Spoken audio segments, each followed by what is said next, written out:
சரவண பவ. வேலிருக்க வினை இல்லை, மயிலிருக்க பயமும் இல்லை.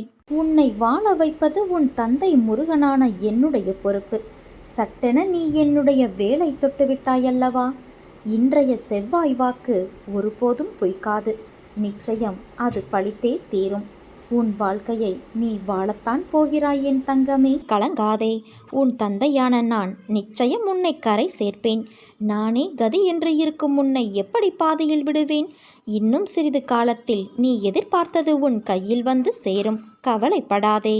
மனதில் என்னை நினைத்து நீ தொடங்கும் காரியம் அனைத்தும் நிச்சயம் வெற்றி பெறப்போகிறது. இது உன் தந்தையான என்னுடைய சத்திய வாக்கு. எதுவுமே உன்னை தொந்தரவு செய்ய முடியாமல் நீ எப்போதும் மகிழ்ச்சியாக இருக்கும்போது உன்னுடைய பிரார்த்தனை ஒரு நாள் நிச்சயமாக நிறைவேறும் என் குழந்தையே.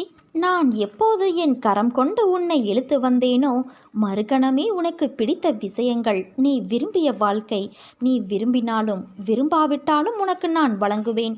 அது என் கடமை. இவைகளை பெறுவதற்கு கால தாமதமாகலாம். ஆனால் அதற்காக நீ காத்திருக்க வேண்டும். பொறுமையாக இருக்க வேண்டும். அவசரப்படக்கூடாது குழந்தையே. நீ என்னை காண்பது எளிதல்ல. பலர் என் வாயிலில் தவம் இருக்கிறார்கள். அப்படிப்பட்ட சூழ்நிலையில் நீ எதற்காக அவசரப்படுகிறாய்? ஏன் இந்த பதட்டம்? பாதுகாப்பு வளையமாக உன்னையே நான் சுற்றி வருகிறேன். உன்னை இதுவரை என் பொக்கிஷமாக வைத்திருக்கின்றேன். நீ விரும்பியபடி வாழ்க்கையை நான் உனக்கு கொடுக்கப் போகிறேன். அதை நீ உதிர்ந்து விடாமல் பக்குவமாக வைத்து கொள்ள வேண்டாமா? புரிந்து கொண்டு வாழ கற்றுக்கொள். நீ எப்போது என்னை முழுவதுமாக புரிந்து கொள்கிறாயோ அப்போதே என் தரிசனமும் பரிபூரண ஆசிர்வாதமும் உனக்கு கிடைக்கும். உன்னை பற்றி யார் எப்படி வேண்டுமானாலும் பேசட்டும், எதை வேண்டுமானாலும் செய்ய முற்படட்டும். எதை பற்றியும் நீ கவலைப்படாதே. நீ எதை செய்ய நினைத்தாலும் நீயாக செய். கூட்டு சேர்ந்து செய்ய முயற்சிக்காதே. உன்னுடைய உழைப்பு வீணாகிவிடும். நீ எதிர்பார்த்தது தடைப்படும். தன்னிச்சையாக செய். உனக்கு பக்கபலமாக உன் தந்தை நான் இருக்கிறேன். உன்னுடைய பாதையில் நீ திடமாக இரு என் குழந்தையே. நான் ஒருவன் இருக்கும்போது யாரையும் தேடி சென்று உன் விருப்பத்தை சொல்ல முயற்சிக்காதே. முதலில் உன் மீது நீ நம்பிக்கை வை.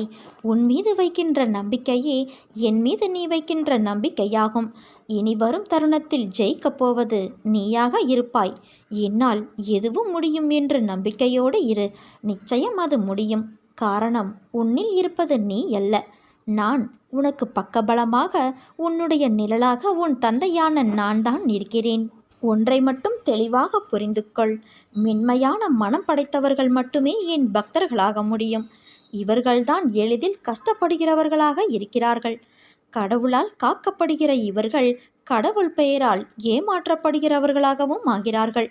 எப்போதும் என் பெயரை நீ உச்சரித்து வா. அதே சமயம் என் பெயரால் தொழில் ஆரம்பிக்கலாம் என முன்பின் தெரியாதவர்கள், புதிதாக அறிமுகமான நபர்கள் கூறினால் கொஞ்சம் எச்சரிக்கையாக இரு. நம் ஆசையினால் நாம் ஏமாறுகிறோம். நப்பாசையினால் நிறைய கிடைக்கும் என நினைத்து இருப்பதை முதலீடு செய்வதாக நினைத்து தந்துவிடுகிறோம். பிறகு உன் தந்தையான என் பெயரிலேயே பழியை போட முயற்சிக்கிறார்கள். எது கிடைக்கிறதோ அதுவே போதும் என நினைத்து கொண்டு இரு. விரைந்து கிடைக்க வேண்டும் என ஒருபோதும் குறுக்கு வழியை நீ நாடாதே. உன்னை படைத்த உன் தந்தையான நான் உன்னை எல்லா நேரங்களிலும் கண்காணித்து கொண்டே இருக்கிறேன் என்பதை அறிந்து கொள். எறும்பின் கால்களில் கட்டப்பட்ட மணியின் ஓசையை கூட துல்லியமாக கேட்கின்ற காதுள்ள நான் உன்னுடைய கூப்பிடுதலை நான் கேட்க மாட்டேனா என்ன? பொறுமையாக இரு. விவேகமாக செயல்படு. மற்றதை உன் தந்தையான நான் பார்த்து கொள்கிறேன். உன் வாழ்க்கையில் வரும் துயரத்திற்கு இன்றோடு கடைசி நாள். புரியவில்லையா? உன் வாழ்க்கையில் இருந்த அத்தனை துயரங்களையும் நான் விலக்கிவிட்டேன். இனி நல்லதுதான் நடக்கும். கவலைப்படாமல் நிம்மதியாக நீ இரு என் குழந்தையே. எங்கே கர்வம் இருக்கிறதோ அங்கே ஞானம் இல்லை என்று அர்த்தம். நெல்மணிகளை தாங்கும் வரை பணியாமல் நேராக நிற்கும் கதிர் நெல்மணிகளை பெற்றதும் தானாக தலை வணங்குவது போல உண்மையான ஞானம் பெற்றவனிடம் தாழ்மையும் எளிமையும் தானாக வந்துவிட வேண்டும். நான் எங்கும் இருக்கிறேன். நீரிலும் நிலத்திலும் காய்ந்து போன கொம்பிலும் மனிதர்களிடையேயும் வனத்திலும் இந்த தேசத்திலும் வெளி தேசங்களிலும் எங்கும் இருக்கிறேன். நான் எந்த தேசத்தின் எல்லைகளுக்கும் முற்பட்டவனல்ல. ஒளியுடைய ஆகாயத்திலும் நான் வியாபித்து இருக்கிறேன். 3½ முழம் உயரமுள்ள இம்மனித கூட்டில்தான் நான் வியாபித்து இருக்கிறேன் என்ற தவறான அபிப்பிராயத்தை அகற்றுவதற்காகவே நான் இப்புவியில் அவதரித்து இருக்கிறேன். என்னை வேறு ஒன்றிலும் நாட்டமில்லாமலும் பிரதிபலன் ஏதும் எதிர்பாராமலும் இரவு பகலாக தொழுபவன் இரண்டென்னும் மாயையை வென்று என்னோடு ஐக்கியமாகிவிடுகிறான். வெள்ளத்தை விட்டு இனிப்பு வெளியே சென்று விடலாம், கடல் அலைகளை பிரிந்து விடலாம், கண் கருமணியை பிரியலாம். என் கபடமற்ற விசுவாசமுள்ள பக்தன் என்னிருந்து வேறுபட மாட்டான். ஜனன மரண சூழலிலிருந்து நிச்சயமாக விடுபட வேண்டும் என்று உறுதியாக நினைப்பவன் தர்மசாஸ்திர விதிகளின்படி வாழ்க்கை நடத்த பிரயத்தனம் செய்ய வேண்டும். எப்பொழுதும் தனக்குள் அடங்கிய மனத்தினாக இருக்க வேண்டும். பிறர் மனதை புண்படுத்தவோ தாக்கவோ கூடிய சொற்களை பேசக்கூடாது. எவரையும் மர்மஸ்தானத்தில் அடிக்கக்கூடாது. தன்னுடைய கடமையையே கருத்தாக கொண்டு சுத்தமாக சுய தர்மத்தை கடைபிடிக்க வேண்டும்.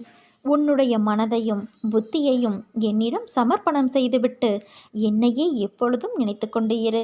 அவ்வாறான மனிதன் தன் தேகத்திற்கு எப்பொழுது என்ன நடந்தாலும் அது பற்றி கவலைப்பட மாட்டான். அவனுக்கு எந்த விதமான பயமும் இல்லை.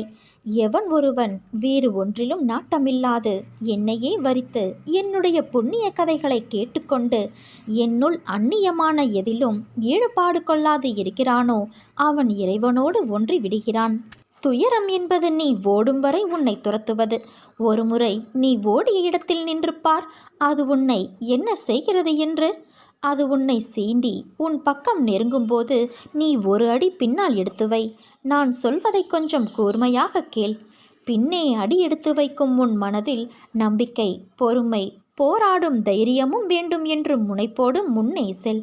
உன் இடத்தை பலமாக்க ஒரு அடி பின்னே வைத்து உன் புத்தியையும் மனதையும் நேர்முகப்படுத்தி அதன் முன்னே விழித்து காட்டு. பிறகு உன்னை வருத்தி துரத்த நினைக்கும் எதுவானாலும் நிச்சயம் தூள் தூளாய் நொறுங்கி போகும். அழுகை என ஒன்றிற்கு பின்னால்தான் மன நிம்மதியின் உருவம் நம் மனதிற்கு உணர்ந்து தெரிய முடிகிறது. ஆனால் சந்தோஷத்திற்கு பின்னால் திருப்தி என்ற உணர்வு தோன்றுவது மிக கடினம். அதனால்தான் தோல்வியிலும் துன்பத்திலும் வெற்றி சந்தோஷத்தை விட மிக பெரியது என்று கூறுகிறேன். அந்த பக்குவம் வந்துவிட்டால் நீ வாழ்வில் ஜெயித்து கொண்டே இருப்பாய். அதனால் நீ எதற்கும் கலங்காதே குழந்தையே. உன்னில் நிச்சயம் வெற்றி என்ற தீபத்தை நான் ஏற்றுவேன். எல்லா செல்வ வளங்களையும் பெற்று நீ மகிழ்ச்சியாய் வாழ்வாய். உலகமே ஒன்று கூடி உன்னை எதிர்த்தாலும் உன்னை வாழ வைக்கவே உன் தந்தை நான் இருக்கும்போது நீ ஏன் வீணாக கலங்குகிறாய்? என்னை மட்டுமே நம்பியிரு. உன்னை நான் ஒருபோதும் கைவிட மாட்டேன். ஏனென்றால் நீ என் பிரியமான குழந்தை. உன்னை விட்டு நான் வேறு எங்கு செல்வேன்? உனக்கு நல்லது செய்யாமல் வேறு யாருக்கு நான் நல்லது செய்வேன்?